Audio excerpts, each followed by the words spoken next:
देखिए जी, पिछला जो चैप्टर हमने पढ़ा था, पिछला चैप्टर में आपको हमने क्या बताया था? क्वांटिटी कितने टाइप के होते हैं जी? 3 टाइप्स के, फंडामेंटल, डेराइव्ड और क्या, सप्लीमेंट्री।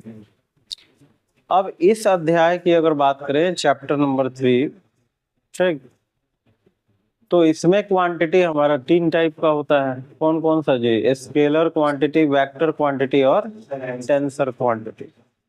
अब ऐसा क्यों है जी? पिछले चैप्टर में क्वांटिटी अलग टाइप्स के थे, इस चैप्टर में क्वांटिटी अलग टाइप्स के थे, तो ऐसा क्यों हो रहा है बताइए? ऐसा इसलिए हो रहा है कि पिछले चैप्टर में जो क्वांटिटीज को हमने बांटा था, उनके यूनिट के आधार पर बांटा था। किसके आधार पर बांटा था? यूनिट। और इस चैप्टर में जो क्वांटिटी का हम बंटवारा कर रहे हैं ना, वो डायरेक्शन के हिसाब से कर रहे हैं। जैसे अगर हम आपसे पूछें कि बताइए भाई, कितने प्रकार के पदार्थ होते हैं, तो क्या जवाब दीजिएगा बताइए? बोलिए। अगर आप जवाब दे रहे हैं सॉलिड, लिक्विड और गैस, तो भी सही माना जाएगा। अगर आप जवाब दे रहे हैं कंडक्टर, इंसुलेटर और सेमीकंडक्टर, तो भी सही ले रहे हैं जवाब। सॉलिड, लिक्विड, गैस अगर आप बोल रहे हैं, मतलब पदार्थ को किस आधार पे बांट रहे हैं आप? स्टेट के आधार पे, अवस्था के आधार पे। और यदि कंडक्टर, इंसुलेटर, सेमीकंडक्टर बोल रहे हैं, मतलब पदार्थ का विभाजन किस आधार पे आपने किया? चार्ज के आधार पे। जैसे समाज में विभाजन कई प्रकार का होता है। मान लीजिए पैसा के आधार पे विभाजन कीजिएगा तो गरीब होगा, मध्यम होगा, अति गरीब होगा। जाति के आधार पे कीजिएगा तो 5 तरह का जाति निकलेगा, ठीक। प्रोफेशन के आधार पे कीजिएगा तो उसमें 10 तरह का विभाजन होगा, ठीक। तो उसी तरह इस अध्याय में जो हमने क्वांटिटी को बांटा है, वो किसके आधार पे बांटा है जी बताइए? किसके आधार पे भाई? डायरेक्शंस के आधार। अब पूरे फिजिक्स में जब हमने देखा, पूरे फिजिक्स में हमने क्या देखा जी? कुछ ऐसे क्वांटिटीज हैं जिनको बताने के लिए डायरेक्शन नहीं चाहिए, अब कुछ ऐसे क्वांटिटीज हैं जिनको बताने के लिए डायरेक्शन चाहिए। अब कुछ ऐसे क्वांटिटीज हैं जिनमें इसका भी लक्षण है और इसका भी लक्षण है। इसका और इसका मतलब बताने के लिए डायरेक्शन चाहिए भी और बताने के लिए डायरेक्शन नहीं भी चाहिए। अब जैसे मान लीजिए हम आपसे बात कर रहे हैं, मान लीजिए हमने कहा मांस खरीद के लाइए, आलू का क्या खरीद के लाइए? मांस। तो आप कौन सी यूनिट में खरीदते हैं आलू का मांस? किलोग्राम में। 10 केजी, 5 केजी, 6 केजी। तो ये बताइए कि अगर दुकान में आप जाके बोलिएगा कि भाई हमको 5 किलोग्राम का आलू दीजिए, तो वो आपसे पूछेगा क्या कि कौन से डायरेक्शन में चाहिए आलू? यानी केजी यानी मास, केजी का संबंध किससे है? मास। यानी मास खरीदने के लिए डायरेक्शन चाहिए होगा कि नहीं चाहिए होगा? नहीं चाहिए। 2 किलो चावल आप खरीदने जा रहे हैं तो दुकानदार कभी पूछेगा कि कौन से डायरेक्शन में चाहिए, उत्तर में चाहिए कि पश्चिम में चाहिए, ठीक। या आप ऐसे भी नहीं बोल सकते हैं कि 4 किलो आलू दे दीजिए पश्चिम दिशा में, इसका कोई मतलब होगा जी? मतलब मास क्या है भैया? मास को बताने के लिए डायरेक्शन चाहिए कि नहीं चाहिए? नहीं चाहिए। मतलब मास को कौन से परिवार में रखेंगे आप? स्केलर में, ठीक। अब देखिए, मान लीजिए आपको पेट्रोल चाहिए, मिल्क चाहिए, तो पेट्रोल और मिल्क का क्या चीज आप खरीद के लाते हैं? पिछले अध्याय में हम पढ़ा चुके हैं जी। पेट्रोल और मिल्क का क्या चीज खरीद के लाइएगा? लीटर तो यूनिट ना होता है जी, वॉल्यूम खरीद के लाएंगे। अब वॉल्यूम किस में खरीद के लाएंगे? लीटर में खरीद के लाएंगे। तो आप ये बताइए कि वॉल्यूम खरीदने के लिए डायरेक्शन चाहिए होगा कि नहीं चाहिए होगा? चाहिए। क्या ऐसा कोई बोलेगा कि 4 लीटर पश्चिम दिशा में दीजिए और 3 लीटर आप उत्तर दिशा में दे दीजिए? तो वॉल्यूम को किस परिवार में रखा जाए बताइए आप? जिसमें डायरेक्शन चाहिए कि जिसमें डायरेक्शन नहीं चाहिए? यानी कहाँ रख दीजिए? स्केलर में रख दें, यानी वॉल्यूम कौन सा क्वांटिटी हो गया जी, स्केलर क्वांटिटी। ठीक, अब जरा बताइए, मान लीजिए आपने अपने मित्र से बाइक उधार पे लिया है या स्कूटर उधार पे लिया है, और उधारी लेने के बाद क्या किया जाता है बताइए। उधार पे अगर आप किसी का बाइक मांग रहे हैं कहीं जाने के लिए तो क्या कीजिएगा? सीधे ले जाके आप रख दीजिएगा कि पेट्रोल भरा के ले जाइएगा जी? पेट्रोल भरा के ना ले जाना होगा। तो कितना पेट्रोल भराओगे बताओ? मैंने पूरा एकदम फुल करा दोगे टंकी? तब मैंने क्या काम कैसे देखोगे बताओ? कितना दूर जाना है, यानी आप क्या देखिएगा, डिस्टेंस। मान लीजिए कि आप 30 लीटर पेट्रोल तो नहीं भरा दीजिएगा। अगर मान लीजिए आपको 2 ही किलोमीटर जाना है तो आप 2 किलोमीटर के हिसाब से ना भरवाइएगा भाई पेट्रोल, आधा लीटर या 20 रुपए का भरवाइएगा। तो आप जरा बताइए, पेट्रोल भरवाने के लिए कौन से चीज को देख रहे हैं आप? डिस्टेंस देख रहे हैं। अब बताइए, आपको पूरब में जाना है कि पश्चिम में जाना है कि दक्षिण में जाना है, इससे पेट्रोल को कोई मतलब है? आप पूरब में 2 किलोमीटर चाहिए चाहे पश्चिम में 2 किलोमीटर, पेट्रोल उतना ही लगेगा कि अलग लगेगा? उतना ही लगेगा। तो डिस्टेंस को कौन से परिवार में रख दे बताओ? स्केलर। माता के जी समझ में? अब यहाँ पे आइए। ठीक, मान लीजिए हमने आपसे कहा कि भाई गेट पे आपको कार लगा है, कार को जाके धक्का मार दो, तो सामने वाला आदमी क्या पूछेगा बताओ? अगर हमने आपसे बोला कि जाके धक्का लगाइए तो सामने वाला आदमी क्या पूछेगा? कार को आगे ले जाना है कि पीछे? तो आगे ले जाना होगा तो कहाँ धक्का लगाना होगा? पीछे। पीछे ले जाना होगा तो कहाँ धक्का मारना होगा? आगे। तो धक्का का मतलब फिजिक्स में क्या होता है जी बताओ? धक्का का मतलब फिजिक्स में क्या होता है? फोर्स। अगर हम आपको गाल पे एक थप्पड़ मारे इधर से तो आपका पूरा मुंडी किधर चला जाएगा जी? इस साइड। यानी कि फोर्स में डायरेक्शन है कि नहीं है जी? है ना जी, फोर्स में डायरेक्शन। तो फोर्स को कहाँ रखिएगा बताइए? वेक्टर में रखेंगे, क्योंकि फोर्स में डायरेक्शन होता है। ठीक, अब आप जरा बताइए, मान लीजिए हमको जाना है मोतिहारी। मोतिहारी का नाम सुने हो ना जी? हमको जाना है भाई, मान लीजिए हम यहाँ पे हैं, यहाँ देखिए एग्जाम्पल, मान लीजिए हम यहाँ पे हैं क्लास में, ठीक, और हमको जाना है मोतिहारी, और हमको किसी ने बताया कि मोतिहारी यहाँ से कितना किलोमीटर है? 50 किलोमीटर। अब हमने क्या किया, बाइक उठाया और कितना चला दिया जी बाइक? 50 किलोमीटर। ठीक, पता चला हम कहाँ पहुंच गए हैं जी?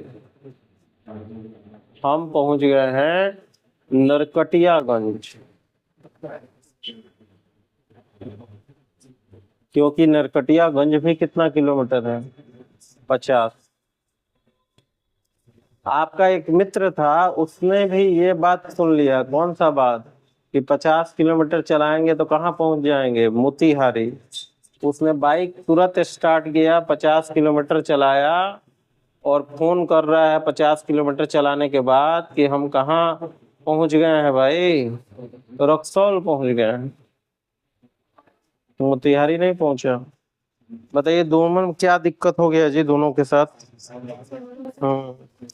अगर आपको कहीं पे जाना, देखिए यहाँ से, अब यहाँ से स्टेशन कितना किलोमीटर है जी? रेलवे स्टेशन कितना किलोमीटर है? 2 किलोमीटर, 1.5 किलोमीटर। यहाँ से छावनी भी कितना है? 2-1.5 किलोमीटर। यहाँ से कालीबाग भी कितना है? 1.5-2 किलोमीटर। यहाँ से पीपल चौक का नाम सुने हो? वो भी कितना है जी? 1.5-2 किलोमीटर। यहाँ से KR भी कितना है जी? 1.5-2 किलोमीटर। तो अगर आपको रेलवे स्टेशन जाना है तो 1.5 से 2 किलोमीटर बाइक चलाने से आप पहुंचिएगा, कि किस दिशा में चलाना है इससे पहुंचिएगा। तो अगर आपको पेट्रोल भराना है तो सिर्फ दूरी से काम चल जाएगा कि दिशा से? दूरी से काम चलेगा, दिशा की जरूरत वहां पे नहीं पड़ेगी। लेकिन अगर आपको किसी स्थान पे जाना है तो सिर्फ दिशा से काम चलेगा कि दूरी से, कि दोनों चाहिए होगा? दोनों चाहिए होगा। यानी आपको डिस्टेंस के साथ साथ क्या चाहिए होगा? डायरेक्शन। यानी आपको अगर कहीं पहुंचना है तो डिस्टेंस भी चाहिए और डायरेक्शन। देखो डायरेक्शन को शॉर्टकट में कैसे लिखते हैं? DIR के ऊपर L लगा देते हैं। डिस्टेंस के साथ साथ क्या चाहिए? डायरेक्शन। और डिस्टेंस के साथ डायरेक्शन अगर जुड़ जाता है ना तो उसको एक खास नाम से पुकारते हैं। देखो जी क्या वो खास नाम है? डिस्प्लेसमेंट। तो अगर कहीं भी फिजिक्स में डिस्प्लेसमेंट दिखा हो तो तुरंत आप समझिएगा कि उसमें डिस्टेंस भी है और डायरेक्शन भी है। ठीक है। तो अगर आपको मोतिहारी पहुंचना है तो आपको पता करना होगा कि भाई कितना देर सीधा चलना है, कितना देर उस दिशा में चलना है, कितना देर इस दिशा में चलना है, तभी जाके आप क्या पहुंचिएगा? मोतिहारी पहुंचिएगा।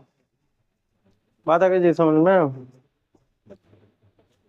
अब जरा फॉर्मूला बताओ जी स्पीड का।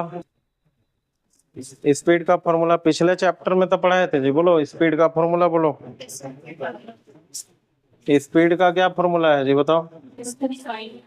Distance by time. Distance by time. अच्छा ये बताओ टाइम कौन सा क्वांटिटी है बताओ? स्केलर होगा कि वेक्टर होगा? टाइम स्केलर होगा। क्यों होगा जी स्केलर बताओ? क्योंकि टाइम का संबंध कोई डायरेक्शन से नहीं है। अगर 3 बज रहा है इस दिशा में तो दक्षिण दिशा में भी क्या बज रहा होगा? 3। पूरब में भी क्या बज रहा होगा? 3। अब जरा वहां स्पीड का फॉर्मूला देखिए। स्पीड के फॉर्मूला में क्या क्या दिख रहा है आपको? डिस्टेंस दिख रहा है और टाइम दिख रहा है। यानी दोनों स्केलर दिख रहे हैं कि वेक्टर दिख रहे हैं? कि एक स्केलर और एक वेक्टर दिख रहा है? दोनों स्केलर। तो भाई स्पीड किससे बना है? स्केलर से कि वेक्टर से? तो स्पीड होगा क्या? स्केलर होगा। तो स्पीड को कौन से परिवार में रख दे भाई? स्केलर। अब जरा बताइए वेलोसिटी का फॉर्मूला याद है जी आपको? वेलोसिटी का क्या फॉर्मूला पढ़ाए थे जी? Displacement by time. अब जल्दी बताइए डिस्प्लेसमेंट वेक्टर है कि स्केलर है? बोलो वेक्टर है। लेकिन टाइम? टाइम बोलो जल्दी। स्केलर। यानी वेलोसिटी वेक्टर से भी बना है और स्केलर से भी। तो देखिए हो सकता है कि वेलोसिटी वेक्टर भी हो और स्केलर भी, क्योंकि दोनों का लक्षण इसमें होगा। लेकिन हम वेलोसिटी को क्या कहेंगे? जो लक्षण इसमें ज्यादा होगा। अगर डिस्प्लेसमेंट का ज्यादा लक्षण होगा वेलोसिटी में तो ये क्या कहलाएगा? वेक्टर के स्केलर? वेक्टर। और यदि टाइम का ज्यादा प्रभाव होगा तो स्केलर। तो हमने जब रिसर्च किया, हमने जब एक्सपेरिमेंट किया तो हमने देखा डिस्प्लेसमेंट का ज्यादा प्रभाव पड़ रहा है। मतलब वेलोसिटी को कौन से परिवार में रखेंगे जल्दी बताइए? वेक्टर। अब आपको हम बता दिए एक्सपेरिमेंट, तो आपको भी अब याद रखना है कि भाई वेलोसिटी कौन से फैमिली का सदस्य है जी? वेक्टर फैमिली का। अब आप जरा बताइए एक्सेलरेशन का फॉर्मूला बोलो। एक्सेलरेशन पढ़ाए थे ना जी? एक्सेलरेशन बराबर क्या होता है? Velocity by time. देखो तो एक्सेलरेशन भी किससे बना है जी? वेलोसिटी से। और वेलोसिटी क्या है? वेक्टर। तो एक्सेलरेशन को भी हम कहाँ रखेंगे? वेक्टर। एक्सेलरेशन को शॉर्टकट में ऐसे लिखते हैं जी ACCN। कोई दिक्कत है जी किसी को? वर्क बताओ तो अपने मन से बताओ। वर्क, वर्क क्या होगा? वर्क को कौन से परिवार में रखा जाए बताओ? अच्छा अभी तक कैसे तुम लोग क्या सीखे? माने अभी तक के पढ़ाई से तुम लोग क्या सीखे? कैसे बताना है कि वेक्टर है कि स्केलर है? तुमको अपने आप से पूछना है कौन से डायरेक्शन में। अगर हंसी आ जाए मतलब वेक्टर है कि स्केलर? स्केलर। हंसी नहीं आए मतलब वेक्टर। जैसे मान लीजिए किसी से आप पूछ सकते हैं कि उत्तर दिशा में कितना टाइम हो रहा है बताइए भैया। या मान लीजिए आपने किसी से पूछा कि भैया कितना टाइम हो रहा है, वो बोल रहा है 2:30 बज रहा है। अब आप पूछ रहे हैं कौन से डायरेक्शन में हो रहा है, तो पिटबो करेगा जी। तो इस तरह से आपको इस हिसाब से सोचना है। तो आप जरा वर्क के बारे में सोचिए, तो वर्क का हिंदी क्या होता है? कार्य। तो कार्य के बारे में जरा सोच के बताइए, इत्मीनान से सोच के बताइए कि कार्य को स्केलर वाले परिवार में रखना ठीक होगा कि वेक्टर वाले परिवार में रखना ठीक होगा। अगर मान लीजिए किसी से हमने कहा कि कार्य करना है, चलो मजदूर मान लीजिए है, उसको हमने कहा कि भाई दिन भर का हम 500 देंगे, तुम चलो काम करने, तो क्या कहेगा बताओ? वो ये कहेगा कि पूरब में 500 में नहीं करेंगे, पश्चिम में कराइएगा तो वे 500 में करेंगे, और दक्षिण में कराइएगा तो 1000 रुपया लेंगे। उसको दिशा से मतलब है काम करने वाले को। तो वर्क को कहाँ रखेंगे बताओ? स्केलर। ठीक, तो वर्क आपका कौन सा क्वांटिटी हो गया? स्केलर। ठीक,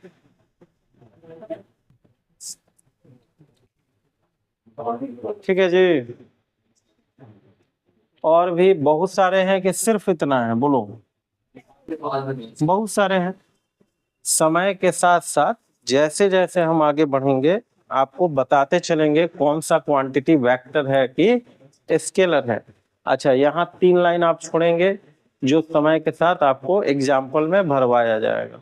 जैसे वहां है ना जी एग्जाम्पल, तो अभी इसका एग्जाम्पल नहीं देंगे, अभी बाद में देंगे इसका एग्जाम्पल। नोट करो जी फटाफट।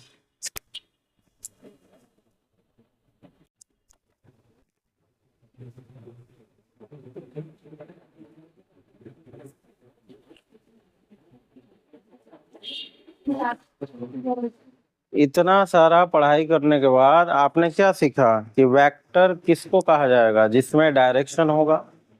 और वेक्टर किसको कहा जाएगा? जिसमें डायरेक्शन नहीं होगा। ये ना जी। और टेंसर किसको कहा जाएगा बताओ? स्केलर किसको कहा जाएगा? जिसमें डायरेक्शन नहीं होगा। वेक्टर किसको कहा जाएगा? जिसमें डायरेक्शन होगा। और टेंसर किसको कहा जाएगा? जिसमें दोनों होगा। कभी लग रहा होगा कि स्केलर जैसा दिख रहा है, कभी लग रहा होगा वेक्टर जैसा। प्रेशर का नाम सुने हैं जी? पिछले चैप्टर में हमने प्रेशर देखा था ना। प्रेशर का फॉर्मूला बताओ जी। प्रेशर का फॉर्मूला याद है जी किसी को?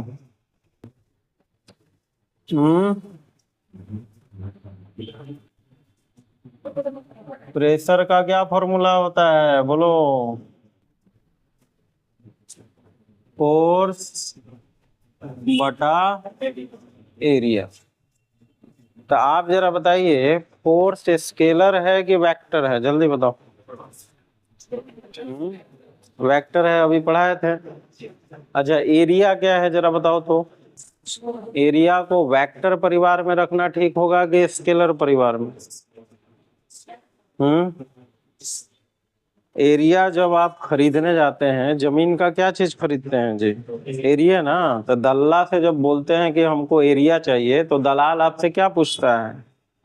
कौन से दिशा में चाहिए भाई? उस वाले एरिया में चाहिए कि इधर वाला एरिया में चाहिए? तो आप क्या बोलते हैं? नहीं, उस एरिया में देखिए, उधर वो एरिया ठीक लग रहा है। यानी बिना दिशा को देखे आप जमीन खरीद लीजिएगा? कितना लोग तो पूर्वो देखता है जी, पूरब में हमको बनाना है, उत्तर हमारा गेट होना चाहिए। तो एरिया बताने के लिए डायरेक्शन चाहिए कि नहीं चाहिए? तो एरिया को कहाँ रखेंगे बोलो जल्दी? तो इसमें जोड़ लो एगो और सदस्य जोड़ लो। ठीक, अब आप जरा बताइए हमको कि प्रेशर का निर्माण किससे हुआ है बताओ? वेक्टर से कि स्केलर से कि दोनों से? वेक्टर से हुआ है, सिर्फ और सिर्फ वेक्टर से। यानी प्रेशर बना ही किससे है? वेक्टर से। तब जो चीज वेक्टर से बना है उसको क्या होना चाहिए? स्केलर के वेक्टर? वेक्टर होना चाहिए। प्रश्न लिखिए जरा, क्वेश्चन लिखिए। Pressure should be vector quantity. Question लिखिए, pressure should be vector quantity.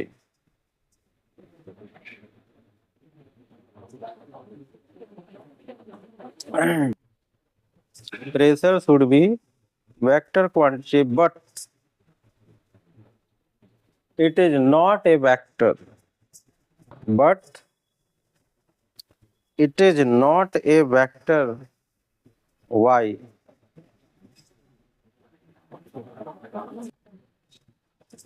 Question समझ में आया जी सबको? प्रेशर को क्या होना चाहिए था, क्यों वेक्टर होना चाहिए था बताओ?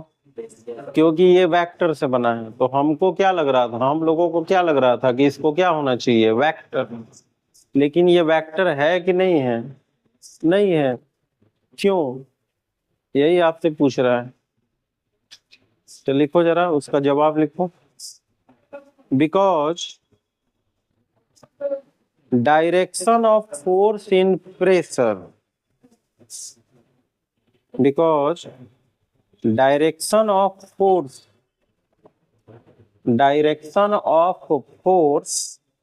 in pressure is not unique,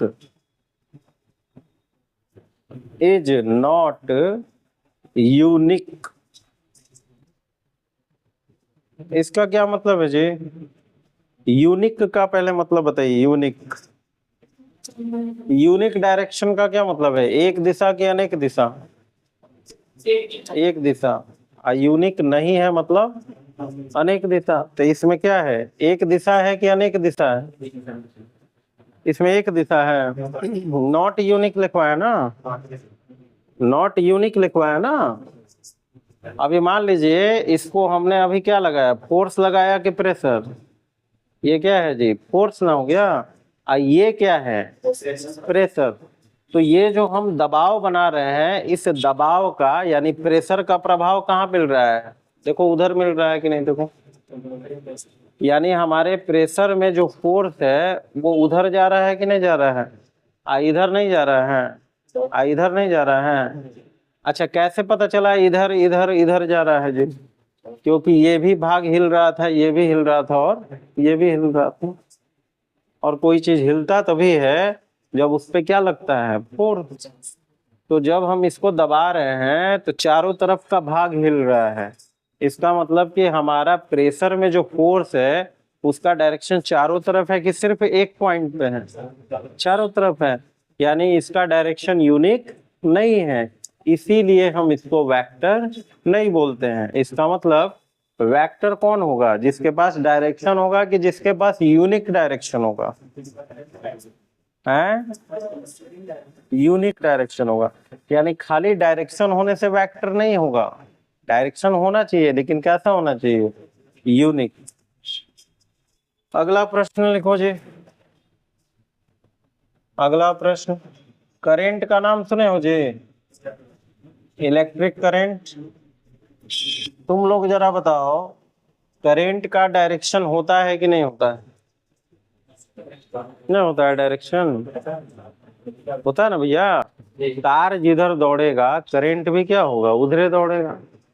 यानी करंट का दिशा कौन निर्धारित करेगा, तार। अब ये बताओ कि करंट का निश्चित दिशा होगा कि अनिश्चित होगा? अनिश्चित है। पंखा में तार घुस रहा है तो करंट भी कहाँ घुसेगा, पंखा में। 10 साल बाद भी कहाँ घुसेगा, पंखा में। तो निश्चित दिशा हो गया कि अनिश्चित हो गया? निश्चित। प्रेशर में दिशा निश्चित था नहीं था, लेकिन करंट में दिशा है कि नहीं है? अब वो भी कैसा है, निश्चित। तो करंट क्या होना चाहिए बताइए, वेक्टर की स्केलर? वेक्टर। क्वेश्चन लिखिए जरा। Electric current should be vector quantity. Electric current should be vector quantity but electric current should be vector quantity but it is not a vector quantity. Electric current should be vector quantity but it is not a vector quantity. Why? देखिए जी, हमको pressure कैसा दिख रहा था, vector जैसा कि scalar जैसा? Vector जैसा। लेकिन वेक्टर निकला कि नहीं निकला? नहीं निकला। क्यों नहीं निकला जी? प्रेशर वेक्टर क्यों नहीं है? डायरेक्शन उसका यूनिक नहीं है। तो उससे क्या सीख मिला हमको कि डायरेक्शन होने से कोई क्वांटिटी वेक्टर बनता है कि यूनिक डायरेक्शन होने से बनता है? यूनिक। अगर किसी क्वांटिटी का डायरेक्शन है लेकिन यूनिक नहीं है, फिर भी वो वेक्टर होगा कि नहीं होगा? नहीं होगा। अब करेंट के पास ये समस्या है कि नहीं? करेंट के पास, प्रेशर के पास जो समस्या था वो करेंट के पास है कि नहीं है? नहीं है। प्रेशर इसीलिए ना वेक्टर नहीं हुआ क्योंकि इसको एक से अधिक दिशा थी। लेकिन करंट के पास कितना दिशा है? एक ही दिशा है। तो करंट को क्या हो जाना चाहिए? वेक्टर। लेकिन करंट वेक्टर होगा कि नहीं होगा? नहीं होगा। क्यों नहीं होगा? आप जरा देखिए जी, फोर्स क्या है बताओ? वेक्टर है। मान लीजिए यहाँ कोई बच्चा है, इसको देखो। इस बच्चा को तुम अगर 2 न्यूटन से इधर खींच रहे हो तो किधर जाएगा ये बच्चा? उसी साइड जाएगा। अच्छा, 2 आदमी मिलके कितना से खींच रहा है जी? 2 न्यूटन से। तो किधर जाएगा? उधर जाएगा। तो फिर अंतर क्या है बताओ? एक आदमी खींच रहा था तब भी उधर ही गया, 2 आदमी मिलके खींच रहा है कितना से? 2-2 न्यूटन से, तब भी उधर जा रहा है। तो फिर अंतर क्या हो गया? किस स्थिति में तेजी से जाएगा? जब एक खींच रहा था कि दोनों खींच रहा था? दोनों खींच रहा था, क्योंकि यहाँ पे टोटल फोर्स कितना लग गया? 4 न्यूटन। आज जब ये वो लगा रहा था तो कितना लग रहा था? 2। इसीलिए इसमें झटका के साथ जाएगा। अब जरा हमको बताइए जी, मान लीजिए हम एक व्यक्ति इसको कितना से खींचा? 2 न्यूटन। एक व्यक्ति इसको इधर कितना से खींचा? बताइए, ये व्यक्ति कहाँ जाएगा? वहीं रहेगा। मतलब हिलेगा कि नहीं हिलेगा? नहीं हिलेगा। नहीं हिला मतलब टोटल फोर्स कितना हो गया? 0। अब जरा बताइए, ऊपर वाले कहानी में कितना फोर्स लगा? 2 न्यूटन का। नीचे वाले कहानी में भी कितना लगा? 2 न्यूटन का। तो इसमें दोनों मिलके कितना दे दिया? 4। और इसमें दोनों मिलके कितना दिया? 0। ऐसा क्यों हो रहा है? डायरेक्शन के कारण। यानी यहाँ जो फोर्स का योग है, जोड़ है, उसको किसने प्रभावित किया? डायरेक्शन ने। यानी फोर्स को हमको आंख बंद करके जोड़ देना है कि दिशा को देखते हुए जोड़ना है? अगर मान लीजिए किसी से हमने कहा कि यहाँ 2 और 2 बताओ कितना हुआ मिलके, तो 4। यहाँ 2 और 2 मिलके कितना हुआ? 0। तो आंख बंद करके जोड़ना होगा कि डायरेक्शन को देख के जोड़ना होगा? ठीक। यानी फोर्स जो कि वेक्टर है, उसको जोड़ने के लिए साधारण नियम चाहिए होगा या विशेष नियम? साधारण नियम चाहिए। साधारण रहता तो यहाँ भी 2 और 2 कितना हो जाता? 4। और यहाँ भी 2 और 2 मिलके कितना हो जाता? 4। तो यहाँ विशेष ध्यान रखना है जोड़ने के लिए कि साधारण? यानी विशेष नियम लागू हो रहा है कि साधारण? क्या विशेष है जी? दिशा को देखना। विशेष क्या है? दिशा को देखना। अब मान लीजिए तार है, आई तार में कितना करंट दौड़ रहा है देखो तो? ए का मतलब क्या है जी? एम्पियर। एक और तार है भाई, उसमें भी कितना दौड़ रहा है? 2 एम्पियर। अब हमने दोनों तार को जोड़ दिया। ठीक। मिस्त्री को बुलाया और इन दोनों तार को जोड़ दिया और एक तार यहां से निकाल लिया। ठीक। अब आपको क्या लग रहा है जी? दोनों तार में बराबर मात्रा में करंट है कि अलग अलग? दोनों में बराबर मात्रा में फोर्स है कि अलग अलग? और दिशा इन दोनों की क्या है? विपरीत। तो यहाँ भी दिशा दोनों की क्या है? माने ऐसा ही है कि नहीं जी?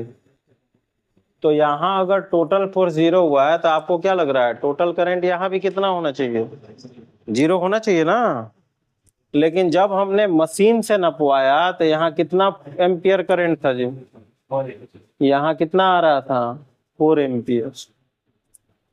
जब हमने यहाँ मशीन रखा, पता है ना मशीन होता है करंट नापने का, क्या नाम होता है करंट नापने की मशीन का?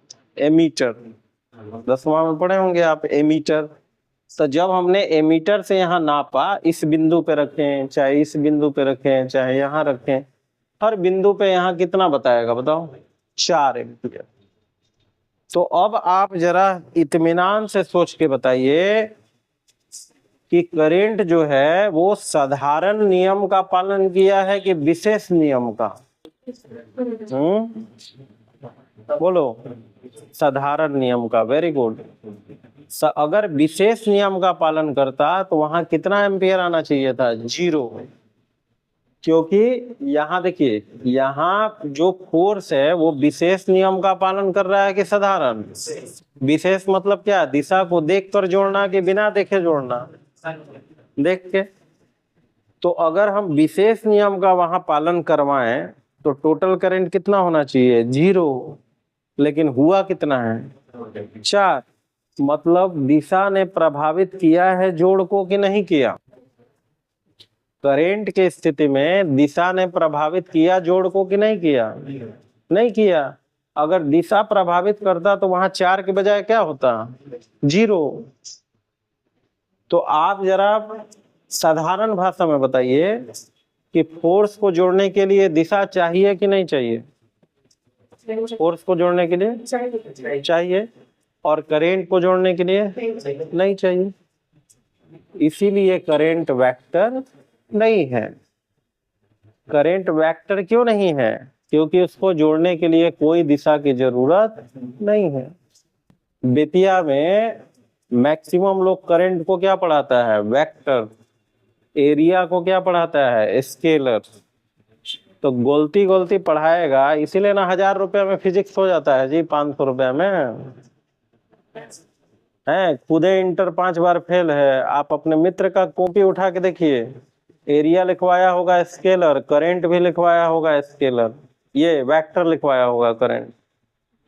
तो जब आप स्कूल या कोचिंग में गलती पढ़ रहे हैं तो क्या किताब तो आपको पलटना है नहीं भाई, किताब से तो दुश्मनी है जी आपको। ठीक। तो करंट स्केलर क्वांटिटी कहेंगे कि वेक्टर क्वांटिटी? जल्दी बोलो। स्केलर क्यों बोलेंगे? क्योंकि इनको जोड़ने के लिए डायरेक्शन की जरूरत नहीं है। मतलब साधारण नियम से जुड़ेंगे कि विशेष से, इसलिए इनको वेक्टर नहीं कहा जाएगा। लिखो। Because electric current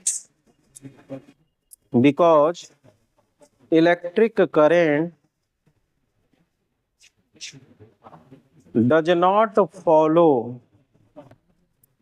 electric current does not follow a special rule of addition, because electric current does not follow a special rule of addition.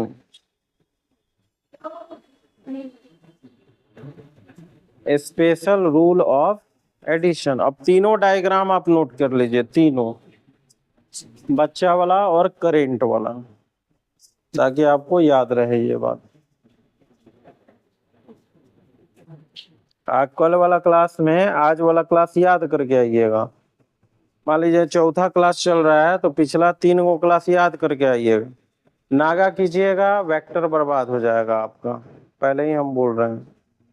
ये हार्ड टॉपिक है कि आसान है जी? हार्ड है। आपको लगेगा आसान, जब तक आप रेगुलर आइएगा, रिवीजन करके आइएगा, तब तक आसान लगेगा। जिस दिन एब्सेंट कर जाइएगा या रिवीजन करके नहीं आइएगा, उस दिन हार्ड लगना शुरू हो जाएगा।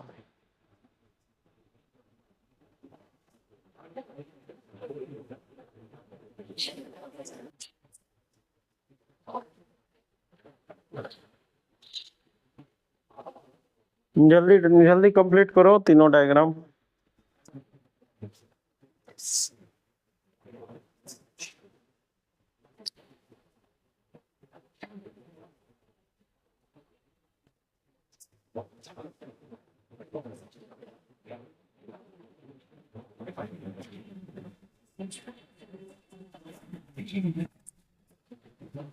तो फटाफट जरा हमको बताइए जी, हो गया? तो पहला चीज हमको बताइए कि प्रेशर का पढ़ाई किए ना जी, उससे क्या सीखने को मिला बताओ? प्रेशर देखने से क्या पता चला कि डायरेक्शन से खाली मतलब नहीं है, खाली डायरेक्शन चाहिए जी वेक्टर होने के लिए। तो कैसा डायरेक्शन चाहिए? यूनिक, ये बात हमको पता चला। दूसरा, करेंट से क्या पता चला जी? करेंट में तो यूनिक डायरेक्शन था जी, फिर भी वो वेक्टर हुआ कि नहीं हुआ? क्यों?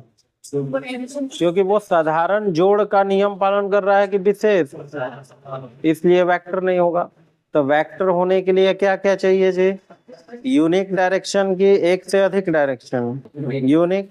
और दूसरा, सिंपल लॉ को पालन करना चाहिए जोड़ने का कि विशेष।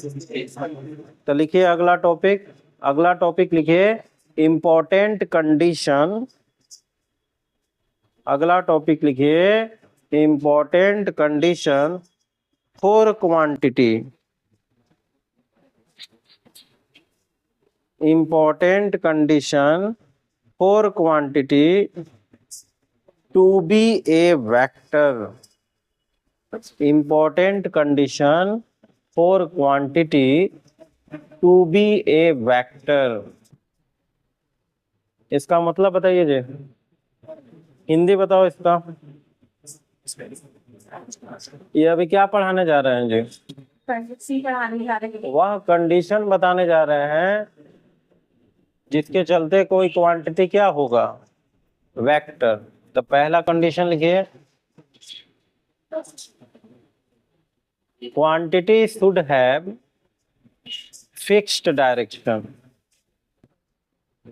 Quantity should have fixed direction.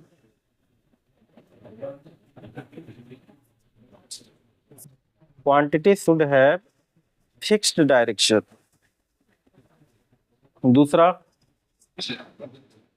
दूसरा नंबर लिखिए, quantity should follow special laws for addition. Quantity should follow special laws for addition. ठीक है जी, स्पेशल लॉज फॉर एडिशन। ये बताइए फिजिक्स में एगो दूगो है कि लाखों है जी? क्वांटिटी लाखों है। उसमें आप किस किस को वेक्टर मानिएगा? जिनके पास कैसा डायरेक्शन हो? फिक्स्ड। और जो कौन से नियम का पालन करते हैं? स्पेशल लॉ का।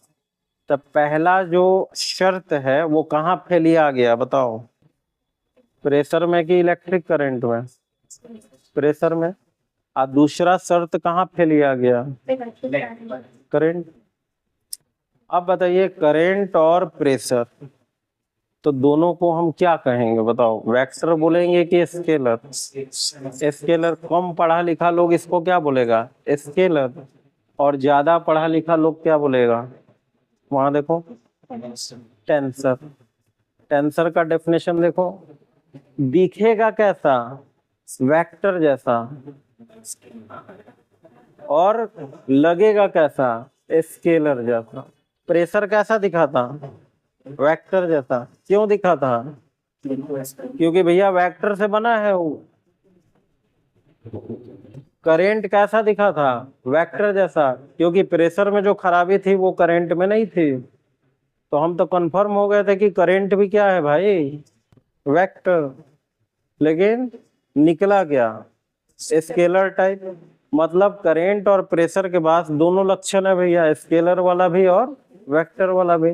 तो करंट को कहाँ रखना ठीक होगा बताइए? स्केलर में, वेक्टर में, या टेंसर में? बताओ। स्केलर में। यहाँ दिख नहीं रहा है जी? हैं? ऐसे क्वांटिटी जिनके पास दोनों का लक्षण हो, वेक्टर का भी और स्केलर का भी, उनको क्या कहेंगे? टेंसर। तो प्रेशर को कहाँ रखिएगा? बोलिए, टेंसर में। और करंट को भी कहाँ रखिएगा आप? टेंसर में। तो क्या यही दो क्वांटिटी है टेंसर, और नहीं होगा? और भी बहुत सारे हैं, आगे बढ़िएगा फिजिक्स में तो पता चलेगा। लेकिन कम पढ़ा लिखा लोग के सामने क्या बोलना है प्रेशर को, क्या बोलना है बोलिए? अगर आप टेंसर बोल रहे हैं और सामने वाला आदमी मजाक उड़ा रहा है, बोल रहा है टेंसर क्या होता है भाई, ये तो हल ही नहीं है किताब में, तो उसको क्या बोलना है? ठीक है भाई, ये स्केलर होगा। अगर करंट को आप बोले हैं कि टेंसर होगा, सामने वाला को नहीं पता है टेंसर, तो उसको क्या बता दीजिए? स्केलर होगा, बात खत्म। ठीक, लेकिन हर किताब में टेंसर के बारे में दिया है, ठीक है। तो कुछ लोग देखिए, टीचर भी कुछ लोग इसको प्रेशर को और करंट को स्केलर पढ़ाते हैं, लेकिन वास्तव में ये कौन सा क्वांटिटी है जी? Tensor quantity. तो अभी तक हम समझ गए हैं जी वेक्टर है क्या। ठीक, अभी तक हमने देख लिया कि वेक्टर क्या चीज है। अब हम क्या देखेंगे जी? वेक्टर को लिखा कैसे जाता है। यानी अगला टॉपिक क्या है जी आपका? अगला टॉपिक है रिप्रेजेंटेशन ऑफ वेक्टर। ठीक, लिखिए अगला टॉपिक, रिप्रेजेंटेशन ऑफ वेक्टर। भाई वेक्टर क्या है ये तो हमको आ गया जी समझ में, लेकिन वेक्टर को हम लिखेंगे कैसे ताकि सामने वाला आदमी देख के समझ जाए कि इन्होंने वेक्टर लिखा है। तो इसका देखिए दो तरीका है जी। पहला तरीका क्या है जी? बोलो, बाय वर्ड्स। और दूसरा बोलो जी, दूसरा तरीका बायोग्राफिकल। हमको दोनों तरीका सीखना है और दोनों महत्वपूर्ण है। ठीक, सबसे ज्यादा महत्वपूर्ण ग्राफिकल है। तो यहाँ देखिए जी, वर्ड में भी तीन टाइप के तरीके हैं, तीन टाइप के। वन लेटर, टू लेटर और बोल्ड लेटर। यहाँ देखिए जी, मान लीजिए हमने यहाँ लिखा है, देखिए तो क्या लिखा है जी? ए लिखा है। यहाँ देखिए क्या लिख दिया जी? सी। यहाँ क्या लिख दिया जी? 3। कितना लेटर लिखा है जी? 3 को। और तीनों में कितने लेटर हैं? बोलिए, 1 है। अब आप जरा बताइए, तीनों को देख के आपको ऐसा लगता है कि कोई चीज डायरेक्शन दिखा रहा हो? डायरेक्शन कोई दिखाने वाला कोई चीज है यहाँ? नहीं है। अब जरा देखिए तो जी, अगर हमने यहाँ तीर दे दिया, ए के ऊपर क्या दे दिया? तीर। तो सामने वाला आदमी, तीर क्या होता है? तीर को जब आप छोड़ते हैं तो क्या करता है? सांप जैसा भागता है कि एकदम सीधे भागता है? ऊपर भेजेंगे तो ऊपर जाएगा, नीचे मारेंगे नीचे जाएगा, टेढ़ा मारेंगे टेढ़ा जाएगा। यानी तीर क्या दिखाता है जी? दिशा दिखाता है। तो यहाँ इसको जब सामने वाला आदमी देखेगा तो उसको दिशा है इसमें, इसका अंदाज लगेगा कि नहीं लगेगा? और दिशा को हटा दीजिए तो जो बचा वो क्या होगा? नहीं, इस तीर को अगर हटा दें, मान लीजिए जैसे यहाँ तीर नहीं है, तो तीर नहीं है मतलब डायरेक्शन नहीं है। तो डायरेक्शन नहीं है तो क्या है? अरे स्केलर क्वांटिटी है, लेकिन डायरेक्शन नहीं है तो क्या है? मात्रा है, मैग्नीट्यूड है। यानी इसको देख के आप क्या बोलिएगा? इसमें सिर्फ मैग्नीट्यूड है, मात्रा है कि डायरेक्शन है? सिर्फ मैग्नीट्यूड है। इसमें क्या है? मैग्नीट्यूड भी है और डायरेक्शन भी। मैग्नीट्यूड मतलब मात्रा, तो इसमें मात्रा कितना है? ए है। और डायरेक्शन कौन बता रहा है? तीर। इसमें मात्रा यानी मैग्नीट्यूड है कि डायरेक्शन भी है? सिर्फ मैग्नीट्यूड। इसमें सिर्फ मैग्नीट्यूड, डायरेक्शन है नहीं है। तो ये दोनों क्या कहलाएगा? स्केलर। और ये क्या कहलाएगा? वेक्टर। अगर आप चाहते हैं इसको भी वेक्टर बनाना मार दीजिए तीर। बात आ गई जी समझ में। अब देखिए कभी कभी किताब आप खोलिएगा तो किताब में ऐसा लिखा होगा, यानी वेक्टर लिख देगा, अब बगल अगल में 2 लाइन खींच देगा। तो ये लाइन का मतलब जानते हैं क्या है? ये लाइन का मतलब है मैग्नीट्यूड। और किसका मैग्नीट्यूड? जो इस लाइन के अंदर है। तो इस लाइन के अंदर क्या है?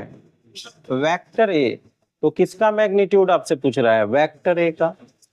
यानी लाइनवा को क्या पढ़ेंगे जी? मैग्नीट्यूड।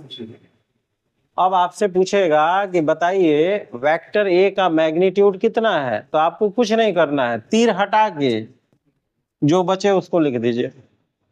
यानी इसका मैग्नीट्यूड कितना होगा जी? यानी ये लाइनवा जो आता है वो किसको खा जाता है बताओ? डायरेक्शन को खा जाता है। भाई डायरेक्शन को हटा दीजिएगा तो सिर्फ क्या बचेगा? मैग्नीट्यूड यानी मात्रा, बस। उसी प्रकार यहाँ लिखा है, देखिए तो इसको पढ़िए तो क्या लिखा है जल्दी।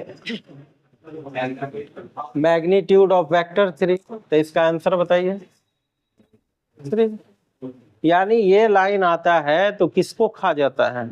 डायरेक्शन को। और सिर्फ क्या बताता है? मैग्नीट्यूड।